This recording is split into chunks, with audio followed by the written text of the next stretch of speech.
창세기 7장 18절부터 21절까지 교독합니다. 물이 더 많아져 땅에 넘침에 방주가 물 위에 떠다녔으며 더욱 넘침에 천하의 높은 산이 다 잠겼더니 물이 불어서 15규빗이나 오르니 산들이 잠긴지라. 땅 위에 움직이는 생물이 다 죽었으니 곧 새와 가축과 들짐승과 땅에 기는 모든 것과 모든 사람이라. 아멘. 방주가 완성이 됐고 노아와 그 가족들은 방주에 탑승하게 되죠. 이후 상당히 오랜 기간 비가 억수같이 쏟아졌고 온 세상에 물이 창일하게 되어서 천하의 높은 산들까지 다 잠기게 되었습니다. 해당 본문들 함께 말씀을 나누겠습니다. 내용 관찰 1번. 하나님께서 방주 안에 들여보내신 대상은 누구입니까? 7절부터 보면 노아와 그 아내 그리고 그 아들들과 며느리들이 방주에 들어갔고 또 정결한 짐승과 부정한 짐승들 또 새와 땅에 기는 모든 것이 암수 둘씩 방주에 들어갔다고 이야기하고 있습니다. 내용 관찰 2번. 홍수는 땅에 며칠 동안 계속됐으며 홍수 이후 어떤 일이 벌어집니까? 17절을 보면 홍수가 땅에 40일 동안 계속됐다라고 이야기하고 있습니다. 그렇게 물이 많아져서 방주가 땅에서 떠올랐다라고 이야기하죠. 또 21절에 보면 이렇게 불어난 물 때문에 땅 위에 움직이는 생물이 다 죽었다라고 이야기해요. 곧 새도 죽고 가축도 죽고 들짐승과 땅이 키는 모든 것과 또 모든 사람이 죽게 되었다라고 이야기를 하고 있습니다. 영과 묵상입니다. 하나님께서는 왜 이 땅 위에 있는 모든 생명체가 멸종할 때까지 40일 동안 끊임없이 비를 쏟아지게 하셨을까요? 사람이라는 존재는 시야가 참 좁습니다. 그래서 처음에는 굉장히 긴장하고 또 두려워하던 일도 하루 이틀 그 두려워하던 결과가 나타나지 않게 되면 사람은 마음이 점점 느슨해지게 되는 거예요. 그 일이 반드시 일어날 것이다 라고 하는 어떤 철저한 선언이 있었음에도 불구하고 사람은 시간이 지남에 따라서 긴장감이 점차 사라지게 되는 겁니다.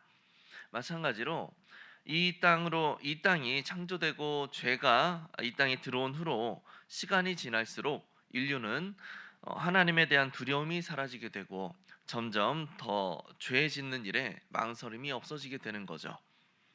이것을 6장 13절에서는 모든 혈육 있는 자의 그 포악함이 땅에 가득하게 되었다라고 표현을 하고 있는 것입니다.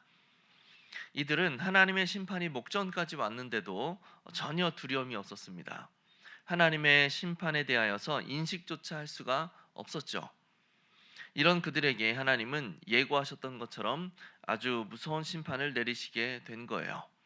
철저한 심판이었고 무서운 심판이었습니다. 다만 노아를 향해서는 하나님의 그 태도가 다르셨어요. 노아와 그 가족이 방주에 탄 후에 여호와께서 방주의 문을 닫으셨다라고 그렇게 기록하고 있습니다. 여기서 여호와라는 이름이 사용된 것은 노아를 향한 하나님의 그 언약의 신실함이 지켜지고 있다라는 것을 드러내는 대목입니다. 이 여호와라는 이름은 언약이 신실하게 지켜지고 있을 때 사용되는 하나님의 이름이거든요. 여호와라는 이름을 통해서 하나님과 노아 사이에 특별한 친밀감이 이루어지고 있다라는 것을 나타내주고 있는 것이죠. 공의가 철저하게 실행되고 있는 그 틈새로 하나님의 사랑이 또한 명백하게 베풀어지고 있는 모습이 이 여호와라는 이름을 통해서 여호와께서 방주의 문을 닫아주시는 그 장면을 통해서 우리가 알 수 있게 되는 것입니다. 우리 듣긴 여부로 넘어가서 인류의 죄악을 철저히 심판하시고 노아와 그의 가족을 구원하시는 공의와 사랑의 하나님의 모습을 보며 무엇을 느낍니까? 노아의 때와 매우 비슷한 유사한 상태에 있었던 민족이 있습니다. 바로 요나의 때의 니느웨 민족이에요. 아수르의 수도였던 니느웨는 그 천성이 매우 폭력적이고 또 잔인무도한 자들이었습니다. 그런 그들에게 하나님은 철저하고 무서운 심판을 예고하셨습니다. 하지만 그들을 향한 회개의 기회를 주시면서 하나님의 사랑이 얼마나 놀랍고 위대한가를 또한 보여주셨죠. 니느웨 사람들에게는 하나님의 심판으로부터 도망칠 수 있는 그 어떠한 능력도 지혜도 없었어요. 그러나 하나님의 전적인 은혜로 말미암아 니느웨 온 도시의 백성들과 그 가축들까지도 구원을 얻을 수가 있게 됐던 겁니다.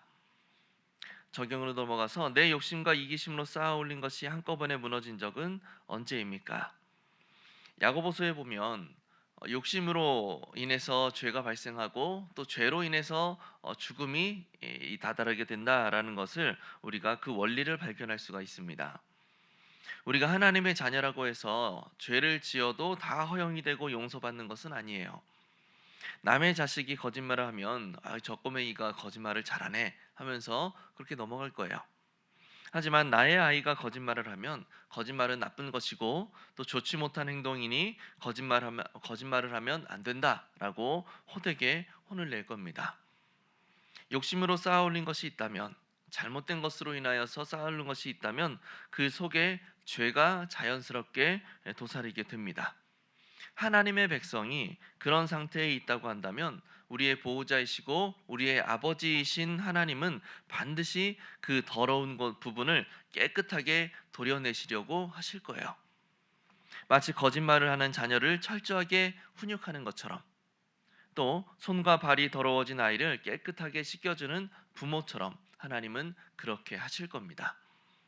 어느 목사님은 혹시라도 내가 욕심과 정욕으로 또 죄로 인하여서 어떤 것을 이루었는데 하나님께서 아무런 반응이 없으시다고 한다면 두려워해야 된다고 말씀하셨어요.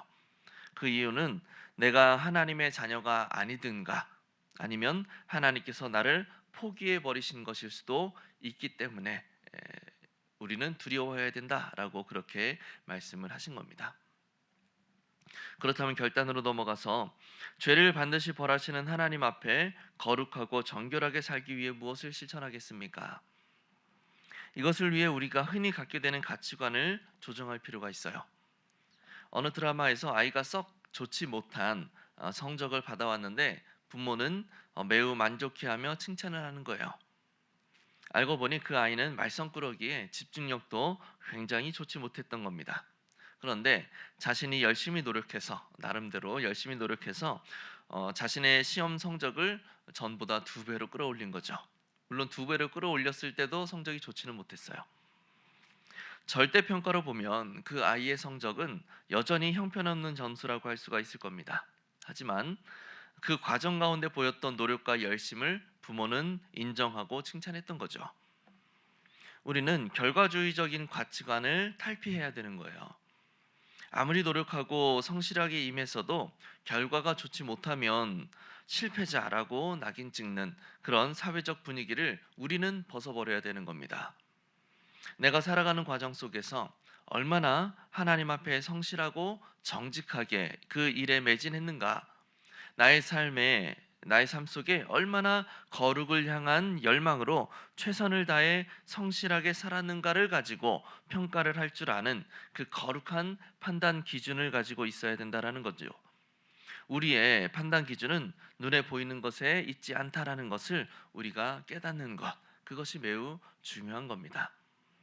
우리 모두가 눈에 보이는 기준과 결과를 가지고 이웃과 자기 자신을 평가하지 않기를 바랍니다. 하나님이 어떻게 바라보실 것인가? 하나님 앞에서 나는 거리낌이 없는가? 이러한 것들을 가지고 이런 기준으로 이 땅의 것이 아닌 하늘의 것을 가지고 판단하며 오직 하늘 시민으로서의 거룩한 삶을 살아낼 수 있는 우리 모두가 될 수 있기를 예수님의 이름으로 간절히 축복합니다. 기도하겠습니다. 하늘의 기준으로 판단하며 하나님 앞에 성실과 정직으로 살아가야 된다고 이야기를 나눴습니다. 우리의 말씀을 기억하면서 하늘의 기준으로 판단하며 하나님 앞에서 성실함과 정직함으로 살아가게 하옵소서. 또 하나님의 거룩하심을 본받아 죄를 멀리하고 의로운 삶을 살게 하옵소서. 5월 집중 기도 제목입니다. 신실한 그리스도의 제자를 끊임없이 재생산하는 생명의 공동체가 되게 하옵소서.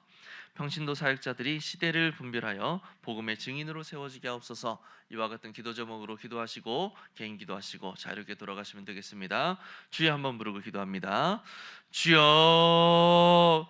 하나님, 우리 심령 가운데 이 땅의 것들로 기준 삼지 아니하는 하늘의 것들로 기준 삼으며 눈에 보이지 않는 것들로 우리가 아버지 우리의 삶과 이웃을 하나님 생각하며 판단하는 그러한 아버지 새로운 판단 기준을 우리의 삶 가운데 이루어지게 하여 주시옵소서. 우리의 마음 가운데 온전함으로 나아가게 하시고 주께서 기뻐하시는 것을 따라 우리도 기뻐하며 그 기준으로 세상을 살아가며 거룩을 향한 성실과 정직함으로 나아갈 수 있도록 주님 붙들어 주시옵소서.